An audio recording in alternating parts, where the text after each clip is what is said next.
خواتین کا بنایا جائے گا. اور قائد اعظم کے پاکستان میں آج ہم کہتے ہیں، سیاسی جماعتوں کی منتیں کرتے ہیں کہ 5% کوٹا خواتین کو بھی دے دیجئے، ان کو الیکشن لڑنے دیجئے، ہم آبادی کا آدھے فیصد ہیں تو ہمیں بھی نمائندگی اسی حساب سے دے دیجئے. تو دیکھیے قائد اعظم کا ویژن کیا تھا. وہ 1937 میں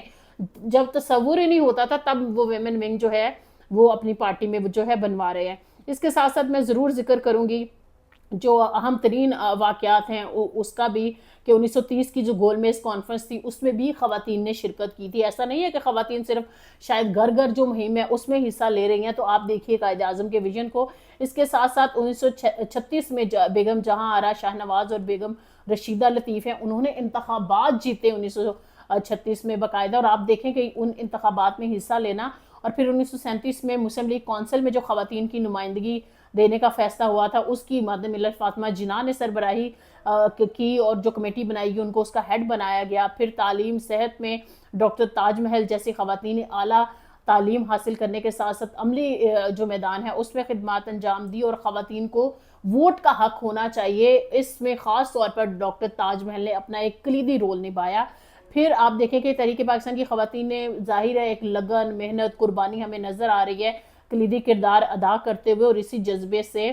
میرے خیال میں ہمیں بھی آگے بڑھنا ہے. کیونکہ میں ایک بات کہوں گی، یہ جو ہم نے بات کی نا کہ جناح کا پاکستان، قائد اعظم کا پاکستان، اور جب ہم اس قوم کو قوم بنانے کی بات کرتے ہیں تو پھر چاہے لیاقت علی خان ہوں، پھر چاہے ذوالفقار علی بھٹو ہوں، محترمہ فاطمہ جناح ہوں، تب سے لے کر اب تک اگر ہم پہنچ جائیں عمران خان تک تو ہمیں نظر آتا ہے، ہمیں ایک نظریہ نظر آتا ہے، ہمیں ایک سوچ نظر آتی ہے. وہ جو بات کر رہے ہیں نا غلامی نامنظور، بہت سارے لوگ ان پر طنز کرتے ہیں، لیکن وہ کیا بات کر رہے ہیں کہ پاکستان کو as a sovereign state behave کرنا چاہیے. پاکستان کو اپنی جو فورن پالیسی ہے، پاکستان کے جو داخلی امور ہیں، خارجہ امور ہیں، پاکستان کے مفاد کے پیش نظر یہ ساری چیزیں ہونے چاہیے. وہاں سے لے کر اگر ہم یہاں تک آ جائیں کہ جس طرح سے وہ کہتے ہیں کہ پاکستان میں تعلیم، پاکستان میں صحت، پاکستان میں شعور، سماجی انصاف، عدالتیں جو ہیں اور باقی سارے میکانزم کی اگر ہم بات کریں تو یہ نظام کوئی برا تو نہیں ہے. اگر ہم بات کریں کہ اگر وہ فلاحی ریاست کی بھی ایون بات کر رہے ہیں تو جس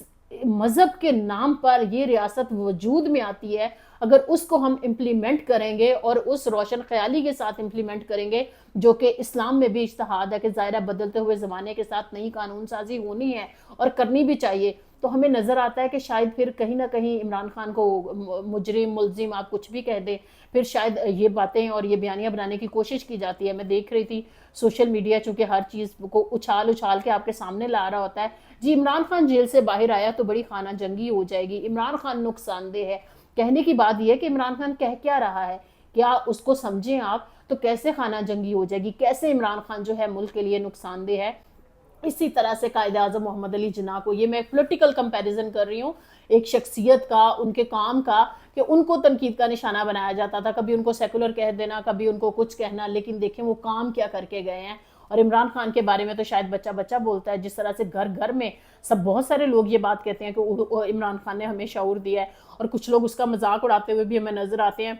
شاید ان کو شعور کو کوئی زیادہ چیز نہیں لگتا، لیکن اگر قوموں میں شعور نہیں ہے تو وہ قوم بھی نہیں بنتے ہیں، وہ پھر ہجوم ہی رہتے ہیں. آج ہر طرف رونق ہے، روشنی ہے. پہلے ہمیں نظر آیا کہ جہاں پر جھنڈے جو ہیں وہ بک رہے تھے وہاں پر پولیس والے کھڑے مجھے نظر آئے ڈیوٹی کرتے ہوئے، اور پی ٹی آئی کا کوئی جھنڈا نہیں تھا. پھر میں نے دیکھا آہستہ آہستہ نرمی ہوئی اور بہت سارے ایسے شہروں میں، علاقوں میں پی ٹی آئی کے جھنڈے جو ہے بکنا شروع ہوئے. آپ یہ دیکھیں کہ ہمیں جھنڈے سے نہیں ڈرنا چاہیے، ہمیں لوگوں کی باتوں سے نہیں ڈرنا چاہیے، ہمیں لیڈرز بین نہیں کرنے چاہیے. کیونکہ آپ دیکھیں لیڈر کو ہم مطلب یہ ایک انٹلیکچوئل بحث ہے کہ ہم کسی کو بھی بین کر دیں، چاہے ماضی میں الطاف حسین کو بین کیا گیا ہو، بھٹو کو کبھی پابندیوں کا سامنا کرنا پڑا ہو، یا نواز شریف کو، ہر دور میں غلط ہوا. اور اس دور میں بھی جو کچھ ہو رہا ہے جو نہیں صحیح، جو اینٹی جمہوریت ہے، وہ اسی طرح سے ہے. پھر ایک اور بات ہے کہ جس طرح سے قائد اعظم ایک قوم کے طور پر سندھی، بلوچی، پنجابی، گلگت کشمیر سب کے ایک رول کی بات کیا کرتے تھے، فاٹا کے لوگوں کی ایک اہمیت، اور جو لوگ جس مذہب کے نام پر یہ ملک جو ہے وہ دنیا کے نقشے پر نمودار ہوتا ہے، وہ اس مذہب کے فالوور نہیں ہے. تو 11 اگست کی تقریر میں وہ کہہ رہے ہیں کہ تم لوگ تو آزاد ہو اپنی اپنی عبادت گاہوں میں جانے کے لیے. مطلب کہ وہ یہ نہیں کہہ رہے کہ یہ صرف مسلمانوں کے لیے ملک بنایا گیا ہے. اگر ایسا ہوتا تو اس وقت کے سکھ، عیسائی، ہندو اور دیگر جو مذاہب کے ماننے والے ہیں وہ کیسے پاکستان میں شریک ہوتے. اور پھر ہم دیکھتے ہیں کہ دیگر مذاہب کے ماننے والوں کا ایک بھرپور کردار رہا ہے، چاہے ہمارے دفاعی محاذ ہوں یا دیگر محاذ ہوں، ہمیشہ انہوں نے ایک رول نبھایا ہے. میں یہاں پر ایک اور اینگل پر بات کروں گی جو میں نے بیچ میں تھوڑی خدمات بتائی بھی ہیں، خواتین کا قیام پاکستان میں کردار، اور خواتین کی کو اگر ہم جس طرح سے میں قائد اعظم کی بات کر رہی تھی اور ابھی جو سب سے زیادہ زیر اعتاب لیڈر عمران خان ہے اس کی بات کر رہی ہوں، تو یہاں پر میں بات کروں گی محترمہ فاطمہ جناح نے جس طرح سے اپنی پوری پولیٹیکل سٹرگل کی ہے۔ ایک چیز مجھے انفارچونیٹلی نظر آتی ہے، جو کہ لوگ عورتیں جب سیاست میں آتی ہیں تو پھر ان کی کردار کشی ان کا وتیرہ بن جاتا ہے، چاہے مریم نواز کی بیشنگ آپ کرتے ہیں، چاہے آپ بشریٰ بی بی کی بیشنگ کرتے ہیں، چاہے آپ علیمہ خان کو برا بلا کہتے ہیں، تو پھر آپ کی سیاست جو ہے نا سوری ٹو سے وہ نظر آتی ہے کہ نہ آپ میں سیاسی پختگی ہے، نہ آپ میں سیاسی شعور ہے۔ پھر آپ اپنے آپ کو تھوڑا سا آپ گروم کریں، آپ تھوڑا پڑھے لکھے تو پھر آپ کو سمجھ آئے گی، کیونکہ اس مشکل ترین محاذ پر جب خواتین آ کر، چاہے عمران خان کی بہنیں جو ہیں وہ اپنے بھائی کے سے ملاقات کے حوالے سے، ان کے کیسز کے حوالے سے ان کو باہر نکلنا پڑا اور وہ آتی ہیں، اور جس طرح سے پولیٹیکل لیڈرشپ ان کو کہتے ہیں نا ٹھنڈے اے سی کے کمرے میں ٹاک شوز میں بیٹھ کر ان کو نشانہ بنا رہے ہوتے ہیں، تو ان کا شاید مقصد یہی ہوتا ہے کہ وہ اس چیز کو ڈسکریج کریں، لیکن میں سلام پیش کرتی ہوں کہ وہ بھی بالکل ڈرتی نہیں ہے، وہ روز جو بھی سکیجول دیا جاتا ہے اس کے اکارڈنگلی وہ وہاں پہنچ رہی ہوتی ہیں۔ کل بھی ہم نے بڑے برے سینز دیکھے تھے کہ کبھی ان کو قیدی وین میں بٹھایا جا رہا تھا، پھر رات گئے اندھیرے میں ان کو چھوڑا گیا، ورکرز کو ساتھ جو برا بھلا سلوک کیا جاتا ہے۔ تو کہنے کا مقصد یہ ہے کہ اگر کوئی قوم کی بات کرے تو اسے ہمیں نشان عبرت نہیں بنانا چاہیے، اور اگر کوئی خاتون جو ہے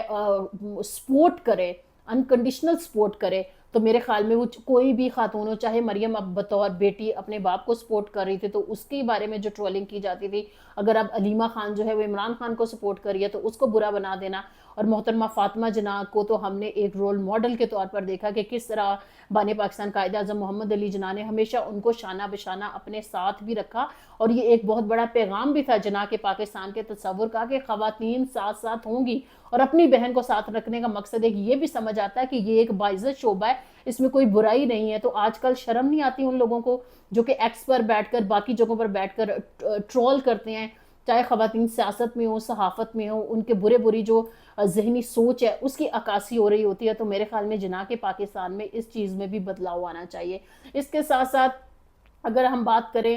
تھوڑا سا سماجی انصاف کی اور دیگر مسائل کی، تو میرا نہیں خیال ہے کہ اس میں کوئی قباحت ہے، کیونکہ ایک چیز میں یہاں پر ایڈ کرتی چلوں، ہم نے پچھلے دنوں دیکھا کہ اللیگل جو مساجد کے حوالے سے نوٹیفیکیشن آیا، مولانا فضل الرحمان کا جو گروپ ہے انہوں نے خاص طور پر اس چیز کی مذمت کی، اور ایوان میں بھی آج جو گن گرج ہے مولانا فضل الرحمان کی وہ ہمیں سنائی دی۔ انہوں نے کہا کہ اگر مساجد گرائی جائیں گی، کیونکہ اس چیز کو لوگ اس چیز سے بھی ریلیٹ کریں، اگست کا مہینہ ہے، جیسے ہم 14 اگست قیام پاکستان اور ان ساری چیزوں پہ بات کر رہے ہیں، تو آپ یہ دیکھیں کہ جو کلمے کے نام پر ملک بنا، وہاں پر اگر مسجد گرائی جائے گی تو سوال اٹھیں گے، خبر بنے گی، پھر مولانا بھی بولے گا، سب بولیں گے وہ اگر اللیگل تھی تو اللیگل زمین پہ بنائی کس نے اور بننے کس نے دی، یہ سب سے بڑا سوال ہے۔ پھر اس کا مطلب یہ ہے کہ سرکار کی رٹ اس وقت کیوں نہیں حرکت میں آتی جب یہ سارا کچھ ہو رہا ہوتا ہے، لیکن اس کا دوسرے اینگل پہ ظاہر ہے پھر نیوز بنے گی، پھر آپ کو سرکار کو میرے خیال میں سوچنے کی بات ہے، اور مولانا نے بھی الٹیمیٹم دے دیا ہے۔ انہوں نے کہا کہ اگر مزید کسی مسجد کو انہوں نے گرانے کی کوشش کی، جو مساجد بن چکی ہیں وہ